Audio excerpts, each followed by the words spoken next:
My supposition is that if emerging technology comes out that's new and revolutionary and bridges a gap that's never been bridged before, and it's going to elevate our quality of life, our fitness and our health, most of you would be interested in that. That's my supposition. So I've got 3 questions for you. Number 1, if you walk up and down a flight of stairs, do you feel knee pain? Raise your hands. If you feel knee pain, raise your hands when you go up and down a flight of stairs. Okay, you can put them down. Now, second question. If you put your arm in the sleeve of a jacket or work overhead or reach in the back seat of a car, do you feel shoulder pain? Raise your hands. Thank you. You can put them down. Okay, the third question is if you, with prolonged sitting or standing or working in the yard, do you develop back pain? Raise your hands. Okay, now probably, the reason I asked those 3 questions is probably most of you raised your hands because these symptoms are so common. The second part of this, the reason I asked the 3 questions, is much of this pain is predictive and preventable. And to understand the predictive and preventable part, I want to introduce you to a force couple. If you know what a force couple is, that's good, but many of you may not. And so I'm going to use a telephone pole as an analogy. We've got a telephone pole that's sitting straight up and down. And to make it stay up and down in the high winds and all the weather and everything that goes on are 2 guy wires. If we put 400 pounds of pressure on each of those guy wires, then that's going to hold the telephone pole straight up and down. Does that make sense? Now, if something happens where the left guy wire only has 200 pounds of pressure, this one still has 400, what's going to happen to the telephone pole? It's going to lean right. Okay, so our joints are the same way. So when I talk about knee pain, shoulder pain, back pain, I'm really talking about a couple of joints, or several joints. And each joint has a muscle. If I hold my arm up like this, there's a muscle holding my arm up in defiance of gravity. Now, if I move my arm across this way, there's a muscle here that's moving it.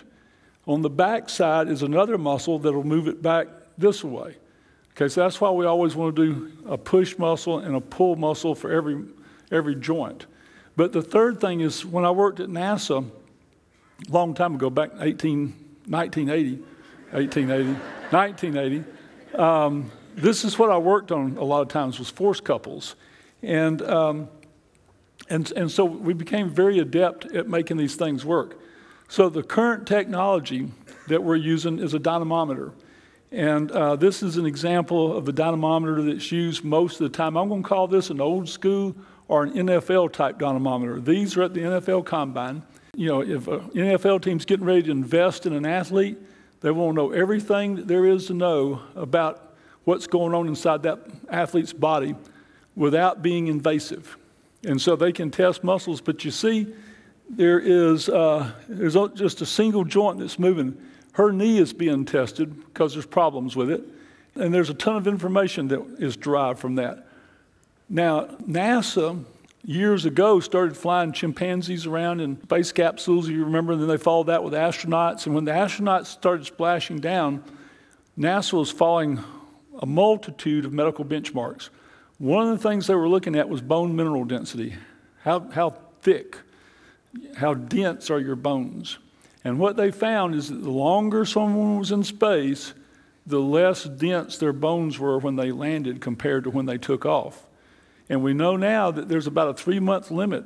And we don't like to have people up there, astronauts especially don't like to be up there longer than 3 months because it's their bones that are being affected.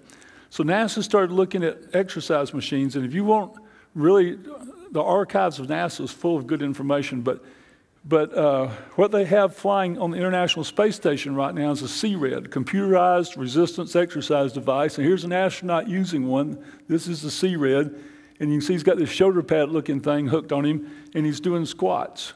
Okay, and that's what they're using right now. But that thing, the CRED, is as big as a refrigerator. It's huge, and it's heavy.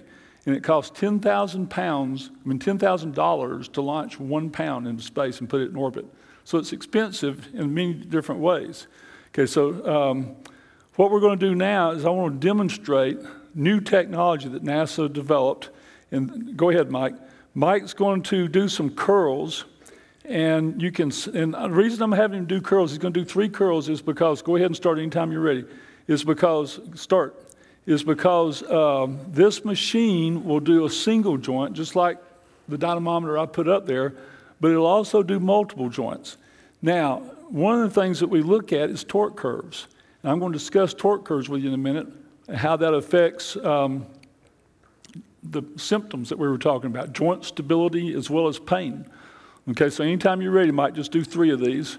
So he's doing a swing that's almost like a golf swing here, but it's the same motion I made when I pulled my arm across my body. And when I returned it back, he's going to do a backhand now. And so there's torque curves being generated on a computer, and we're hoping that we'll have the technology to be able to get those torque curves up for you to see at some point. Thank you, Mike. All right, so these are some torque curves that were developed by, on the top is a NASA astronaut doing squats. And what I want you to notice is how straight these lines are. This is in the midpoint where they're squatting, and they're about right here. You know, they've been real deep, and they're coming up, and they're about right here, and there's a transition where they have to extend their spine. These are straight. On the bottom is a torque curve or power curve of an athlete in my lab. There's only 3 of these machines in existence right now. One's at the Johnson Space Flight Center where they're testing astronauts, and the astronauts are tweaking it and getting ready because they're the ones that's going to have to go to Mars, which is going to be years in space, not just a few weeks, or go out and find a meteor that's coming in on a collision course and blow it up. And so this is a power curve that when the athlete is doing hang cleans, and when he peaks up here, that's the peak amount of power that he can generate.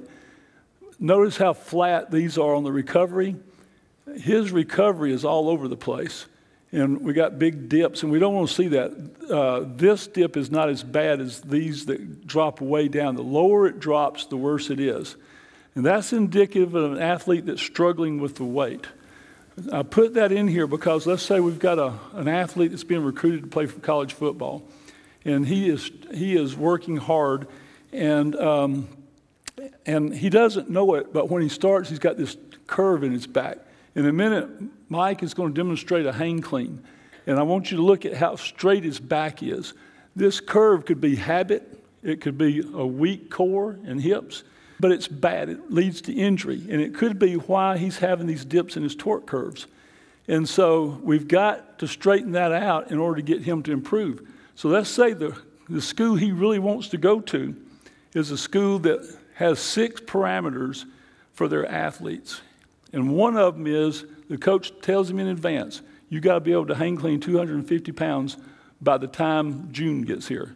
And he's a senior. It's September. He's in high school. He says, no sweat. I can do 225 now. 250 will be a piece of cake. You notice the jump, how he gets off the ground. This is a power move. He is going at it really hard. But let's say he's not aware of the dip in the torque curve here. And so March, April gets here, and he's still doing 225. He puts 230 on the bar, and he can't lift it. Now he's starting to really worry because he wants this scholarship at this one university.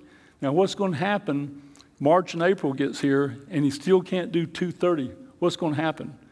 If I wait long enough, somebody's going to say performance-enhancing drugs. That's really not the answer. So I think that you'll see that this is the bridge, this technology. So Mike, if you would, let's do 3 hang cleans. Let's move it, Mike. All right, so we're on a clock here, Mike. So what I want you to do is I want you to watch how fast he moves. When he throws the bar over his head, it's like a rattlesnake striking. And that's why coaches like this weight. You think about 250 pounds on there, and he's throwing it over his head that fast. Look at the similarity if he's a linebacker and he's getting ready to hit people. This is it's basically a vertical jump with weight. Thank you, Mike. All right, so at the beginning, I had 3 questions. Does your knee hurt when you go up and down stairs? Does your shoulder hurt if you put it in the sleeve of a jacket, work overhead? Does your back hurt if you do yard work? Now there's a 4th question. What was this machine developed for? Who developed it? NASA. And why did they develop it? To prevent osteoporosis.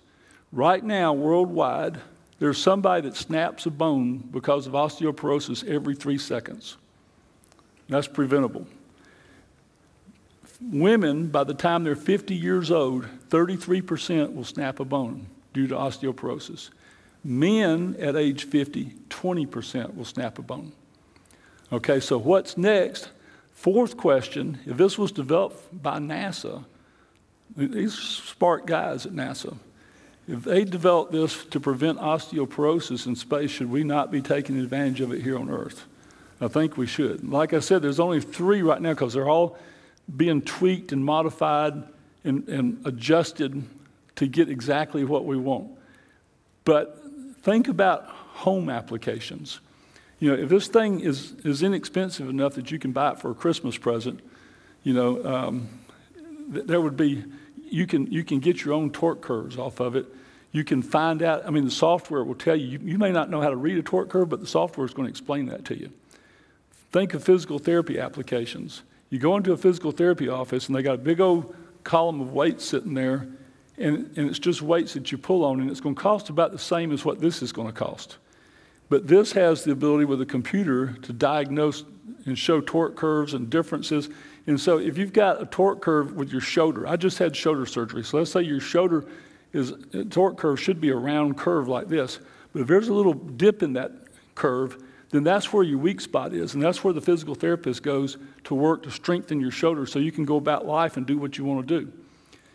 Another application is artificial intelligence.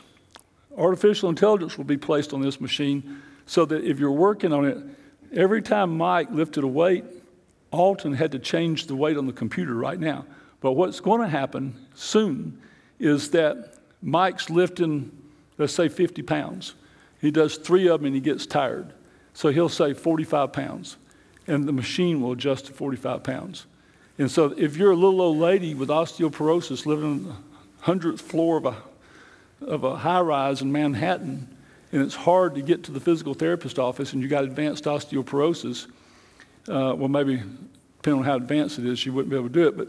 But the point is that she can lift 8 pounds and say 6 pounds, and it'll lower to 6 pounds, and then she can do 3 pounds. And there's a multitude of exercises that can be done on this thing. So I believe that what we're dealing with here is we're approaching a new age in technology. We always are, but we're opening up. You know, no one's ever had an answer for osteoporosis, and for athletes, the principles are obvious.